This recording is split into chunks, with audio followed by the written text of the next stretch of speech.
Welcome back to Manthan's vlog. ನಾನು ಕಲಾ. ಎಲ್ಲರೂ ಹೇಗಿದ್ದರೆ ಸ್ನೇಹಿತರೆ, ನಾನು ಕೂಡ ತುಂಬ ಚೆನ್ನಾಗಿದ್ದೀನಿ. ಸೊ ಬನ್ನಿ ಇವತ್ತಿನ ವ್ಲಾಗ್ನ ಶುರು ಮಾಡೋಣ.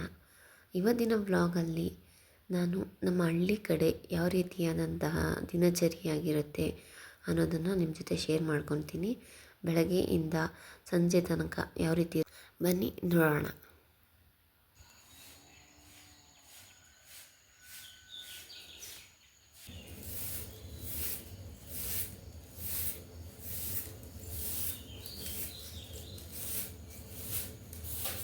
ನೀವು ಏನೇ ಹೇಳಿ ಸ್ನೇಹಿತರೆ, ಬೆಳಗ್ಗೆನೇ ಎದ್ದು ಆಚೆ ಬಂದು ಆ ಫ್ರೆಶ್ ಗಾಳಿ ಆಗಿರ್ಬೋದು, ಆ ತಂಪಾದ ಗಾಳಿ, ಹಾಗೆ ಈ ಹಕ್ಕಿ ಪಕ್ಷಿಗಳ ಸದ್ದು ಕೇಳೋದಕ್ಕೆ ನಿಜ ತುಂಬಾ ಚೆನ್ನಾಗಿರುತ್ತೆ.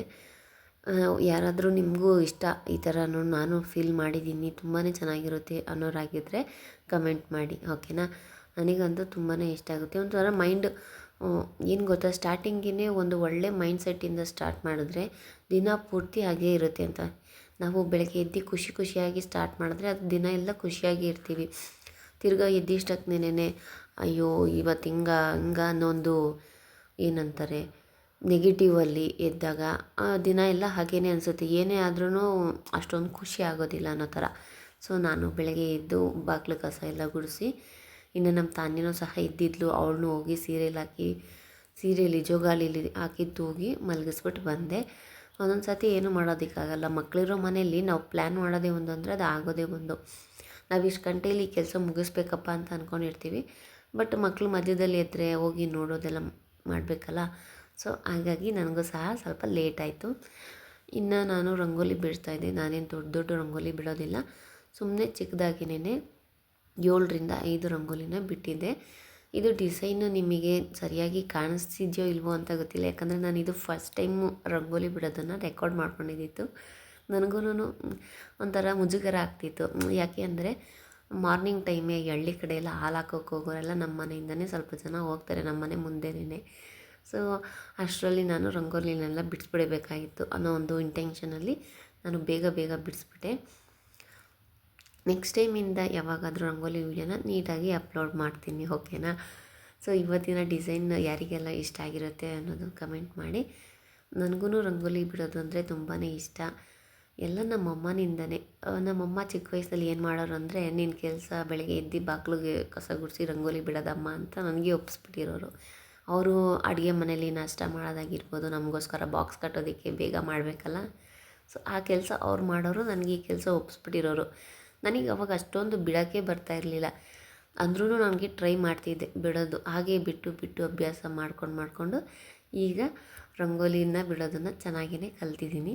ಸೊ ಈ ರೀತಿಯಾದಂತಹ ಸ್ಟೋರೀಸ್ ನಿಮ್ಮಲ್ಲೂ ಇದ್ದರೆ ಕಮೆಂಟ್ ಮಾಡಿ, ಓಕೆನಾ. ಸಣ್ಣದಾಗಿಂದನೇ ಕಲಿತಾಗ ನಮಗೆ ನಾವು ದೊಡ್ಡವರಾದಾಗ ಅಷ್ಟು ಕಷ್ಟ ಅಂತ ಅನಿಸೋದಿಲ್ಲ. ನನಗೆ ಈ ವಿಷಯದಲ್ಲಿ ತುಂಬಾ ಖುಷಿ ಇದೆ. ಎಲ್ಲರೂ ಹೇಳಿದಾಗ ರಂಗೋಲಿ ಚೆನ್ನಾಗಿ ಬಿಡ್ತೀಯಮ್ಮ ನೀನು ಅಂತಂದಾಗ ಏನೋ ಒಂಥರ ಖುಷಿ ಅಲ್ವಾ. ಸೊ ಈ ರಂಗೋಲಿ ನಿಮ್ಗೆ ಇಷ್ಟ ಆಗಿದ್ದರೆ ಲೈಕ್ ಮಾಡಿ. ನೆಕ್ಸ್ಟು ಬೆಳಗ್ಗೆನೇ ಎದ್ದು ರಂಗೋಲಿ ಎಲ್ಲ ಆಯಿತು. ಇನ್ನು ಬಿಸಿನೀರು, ಬೆಳಗ್ಗೆನೇ ಪ್ರಶಾಂತವಾಗಿ ಕೂತ್ಕೊಂಡು ಒಂದು 5 ನಿಮಿಷ ಬಿಸಿನೀರು ಕುಡಿಯೋದ್ರಿಂದ ಆಗಿರ್ಬೋದು ಎಷ್ಟು ಸಮಾಧಾನ ಅನ್ನೋದಿರುತ್ತೆ ಗೊತ್ತಾ. ಎಲ್ಲರೂ ಎದ್ದಾಗ ಹರಿಬರಿಯಲ್ಲಿ ನೀರು ಕುಡಿಯೋದಾಗಿರ್ಬೋದು, ಕೂತ್ಕೊಂಡು ಕುಡಿಯೋದಲ್ಲೇ ನಿಂತ್ಕೊಂಡು ಕುಡಿಯೋದು, ಅರ್ಜೆಂಟಲ್ಲಿ ಮಾಡೋದು, ಆ ರೀತಿ ಎಲ್ಲ ಮಾಡಿದ್ರೆ ನಮಗೂ ಏನೋ ಒಂಥರ ಟೈಮು ಫಾಸ್ಟಾಗಿ ಓಡ್ತಿದ್ಯೇನಪ್ಪ ಅನ್ನೋ ಥರ ಫೀಲ್ ಆಗಿಬಿಡುತ್ತೆ. ಸೊ ಅದು ಟೈಮ್ ಫಾಸ್ಟಾಗಿ ಓಡ್ತಿರಲ್ಲ, ನಾವು ಸ್ವಲ್ಪ ಲೇಟಾಗಿ ಎದ್ದಿರ್ತೀವಿ ಅಷ್ಟೇನೆ. ನೋಡಿ ಮಾರ್ನಿಂಗ್ ವ್ಯೂ ಎಷ್ಟು ಚೆನ್ನಾಗಿರುತ್ತೆ, ತುಂಬಾ ಚೆನ್ನಾಗಿತ್ತು. ನನಗಂತೂ ಈ ಥರ ಎಲ್ಲ ನೋಡೋದಕ್ಕಾಗಿರ್ಬೋದು ಒಂಥರ ಕಣ್ಣಿಗೆ ತಂಪು ಅಲ್ವಾ. ಕಲರ್ ಆಕಾಶ ಅಂತೂ ಎಷ್ಟು ಚೆನ್ನಾಗಿ ಕಾಣ್ತಿದೆ. ನಾನು ಬೆಳಗ್ಗೆನೇ ಎದ್ದು ಬೇಗನೆ ಪೂಜೆ ಮಾಡಬೇಕಾಗಿತ್ತು. ಸೊ ಅದಕ್ಕೋಸ್ಕರ ನೀರು ಕಾಯೋದಕ್ಕೆ ಇಟ್ಟಿದ್ದನ್ನೆಲ್ಲ ಅಂಡೆ ಒಲೆನೇ, ನಮ್ಮ ಕಡೆ ಎಲ್ಲ ಹಳ್ಳಿ ಕಡೆ ಎಲ್ಲ ಅಂಡೆ ಒಲೆನೇ. ಸೊ ಬಿಸಿ ಅಂಡೆ ಒಲೆ ನೀರು ಇಟ್ಕೊಂಡು ಬಂದೆ. ನಾನು ಅಂದ್ಕೊಂಡೆ ಪೂಜೆ ಬೇಗ ಮಾಡಿಬಿಡೋಣ ಅಂತ. ಬಟ್ ಏನಾಯಿತು ಅಂದರೆ ನಮ್ಮ ಮಾವನವರ ಕೆಲವೊಬ್ಬರು ಫ್ರೆಂಡ್ಸ್ ಆಗಿರ್ಬೋದು, ಅಂದರೆ ನಮ್ಮೂರವರೇ ಬಂದರು ಅವ್ರ ಜೊತೆ ಮಾತಾಡೋದಕ್ಕೆ, ಏನೋ ವಿಚಾರವಾಗಿ ಮಾತಾಡೋಕ್ಕೆ. ಒಂದೊಂದು ಸತಿ ಹಿಂಗೆ ಆಗುತ್ತೆ. ನಾನು ಆಗಲೇ ಹೇಳಿದ್ದೀನಿ, ನಾನು ಅಂದ್ಕೊಳೋದೇ ಒಂದು ಅಂದರೆ ಅದು ಆಗೋದೇ ಒಂದು ಅಂತ. ಇನ್ನು ಅವ್ರು ಬಂದು ಮಾತಾಡೋದೆಲ್ಲ ಇರುತ್ತೆ. ನಾನು ಕಾಫಿ ಮಾಡ್ಕೊಡೋದಾಗಿರ್ಬೋದು, ಅವ್ರ ಮಧ್ಯದಲ್ಲಿ ಹೋಗಿ ಪೂಜೆ ಮಾಡೋಕ್ಕೆ ನನಗೂ ಕಂಫರ್ಟಬಲ್ ಫೀಲ್ ಆಗಲಿಲ್ಲ. ಸೊ ನಾನು ವೆಯ್ಟ್ ಮಾಡ್ತಾಯಿದ್ದೆ, ಅವರು ಹೋದ್ಮೇಲೆ ಮಾಡ್ಕೊಳ್ಳೋಣ ಬಿಡಿ, ಇನ್ನೇನು ಎಲ್ಲ ರೆಡಿ ಆಗಿದೆಯಲ್ಲ ಅಂತ ಅಂದ್ಬಿಟ್ಟು ಸುಮ್ಮನೆ ಆಗಿದೆ. ಅಷ್ಟರಲ್ಲಾಗಲೇ ನಾನೆಲ್ಲ ಮನೆಯೆಲ್ಲ ಒರೆಸಿರ್ತೀನಲ್ಲ, ಇನ್ನು ಬರೀ ಪೂಜೆ ಮಾಡೋದಷ್ಟೇ. ನೋಡಿ ಅವ್ರು ಮಾತಾಡ್ಕೊಂಡು ಕೂತ್ಕೊಂಡ್ಬಿಟ್ರು. ಅವಾಗ ಮಧ್ಯದಲ್ಲಿ ನಾನು ಓಡಾಡೋದಕ್ಕೆ ಅಷ್ಟೊಂದು ಕಂಫರ್ಟಬಲ್ ಫೀಲ್ ಆಗಲ್ಲ ಅಂದ್ಬಿಟ್ಟು ನಿಧಾನಕ್ಕೇ ಹಾಗೋ ಹೀಗೋ ಪೂಜೆ ಮಾಡಿದೆ. ಬೆಳಿಗ್ಗೆನೇ ಮನೇಲಿ ಪೂಜೆ ಮಾಡೋದ್ರಿಂದ ಒಂದು ಪಾಸಿಟಿವ್ ವೈಬ್ ಅನ್ನೋದಿರುತ್ತೆ. ಆ ಸುಗಂಧ ಆಗಿರ್ಬೋದು, ಕಡ್ಡಿ ಆಗಿರ್ಬೋದು, ತುಪ್ಪದ ದೀಪ ಆಗಿರ್ಬೋದು, ಆ ಗಂಟೆ ನಾದ ಇರ್ಬೋದು, ಎಲ್ಲ ಒಂದು ಪಾಸಿಟಿವ್ ವೈಬ್ ಇರುತ್ತೆ. ಹಾಗೆ ಮನೇನೂ ಸಹ ಕ್ಲೀನಾಗಿರುತ್ತಾ, ಅದು ಒಂಥರ ಸಮಾಧಾನ ಅಲ್ವಾ. ಯಾರಾದರೂ ಒಂದ್ಸತಿ ಬೆಳಗ್ಗೆನೇ ಬಂದುಬಿಡ್ತಾರೆ ಅಂದ್ಕೊಳ್ಳಿ, ಆವಾಗ ಅಯ್ಯೋ ಕ್ಲೀನಾಗಿಲ್ಲ, ಮನೆ ಕಸ ಗುಡಿಸಿರಲ್ಲ, ಏನೋ ಒಂಥರ ನಮಗೂ ಅನ್ಕಂಫರ್ಟಬಲ್ ಫೀಲಿಂಗು. ಮತ್ತು ಏನು ಅಂದ್ಕೊಂಡ್ರಪ್ಪ ಅವರು ಬೆಳಗ್ಗೆ ಎದ್ದು ಇಷ್ಟೊತ್ತಾದ್ರೂ ಹಿಂಗಿದೆ ಮನೆ ಅಂತ, ಆ ಥರ ಎಲ್ಲ ಬೇಡ ಅಂದ್ಬಿಟ್ಟು ಸೊ ಬೆಳಗ್ಗೆನೇ ಪೂಜೆ ಸಹ ಎಲ್ಲ ಮುಗಿಸ್ಕೊಂಡೆ. ನನಗೂ ಸಮಾಧಾನ ಆಯಿತು. ಬೆಳಗ್ಗೆ ಪೂಜೆ ಆದರೆ ಮಿಕ್ಕಿದ ಕೆಲಸ ನಿಧಾನಕ್ಕೆ ಹೇಗೋ ನಡೆಯುತ್ತೆ ಅಂತ. ನಮ್ಮನೆ ದೇವರು ಭೈರವೇಶ್ವರ ಸ್ವಾಮಿ, ನಾವು ಆ ದೇವರು ಒಕ್ಲಿಗರು. ಹಾಗೆ ಇನ್ನು ನಾನು ಬ್ರೇಕ್ಫಾಸ್ಟಿಗೆ ನನಗೆ ಫೇವ್ರೇಟ್, ಇದು ಮೋಸ್ಟ್ ಫೇವ್ರೇಟ್ ನನ್ನದು. ನನಗೆ ಅಂತಲ್ಲ, ಎಲ್ಲರಿಗೂ ಇಷ್ಟ ನಮ್ಮ ಮನೆಯಲ್ಲಿ. ಈ ಮುದ್ದೆ ಆಗಿರ್ಬೋದು, ರಾತ್ರಿ ಮಾಡಿಟ್ಟಿರೋ ಮುದ್ದೆ, ಸ್ವಲ್ಪ ಈರುಳ್ಳಿ, ಮಜ್ಜಿಗೆ, ಹಾಗೆ ಒಂಚೂರು ಸಾಲ್ಟ್ ಹಾಕ್ಕೊಂಡು ಅಂಬ್ಲಿ ಥರ ಮಾಡ್ಕೊಂಡು ಕುಡಿಯೋದು. ಯಾರಿಗೆಲ್ಲ ಇಷ್ಟ ಕಮೆಂಟ್ ಮಾಡಿ. ಅದು ದೇಹಕ್ಕೂ ಸಹ ತಂಪು, ಟೇಸ್ಟಿಯಾಗಿ ಇರುತ್ತೆ, ತುಂಬ ಚೆನ್ನಾಗಿರುತ್ತೆ. ಇವಾಗ ಮುದ್ದೆ ಸಾಂಬಾರಲ್ಲಿ ತಿನ್ನೋಕೆ ನನಗೆ ಇಷ್ಟ ಆಗಲ್ಲ ಅಷ್ಟೊಂದಾಗಿ. ಸೊ ಈ ರೀತಿ ಮಾಡಿಕೊಡಿದ್ರೆ ಚೆನ್ನಾಗೂ ಇರುತ್ತೆ, ನನಗೂ ಸಹ ಮುದ್ದೆನ ಏನೋ ತಿಂದಂಗೂ ಅನಿಸುತ್ತೆ. ಸೊ ಬೆಳಗ್ಗೆನೇ ಒಂದು ಕಡೆ ಚಿತ್ರಾನ್ನ ಮಾಡಿದೆ ನನ್ನ ಮಗಳಿಗೆ, ನಾಷ್ಟ ಆಗಿರ್ಬೋದು. ಹಾಗೆ ಸಾಂಬಾರು ಸಹ ಮಾಡಿದೆ. ನುಗ್ಗೆಕಾಯಿ ಸೊಪ್ಪಲ್ಲ ಸಾಂಬಾರು, ನುಗ್ಗೆಕಾಯಿ ಸಾಂಬಾರಿಗೆ ರೆಡಿನೂ ಮಾಡಿಕೊಂಡೆ.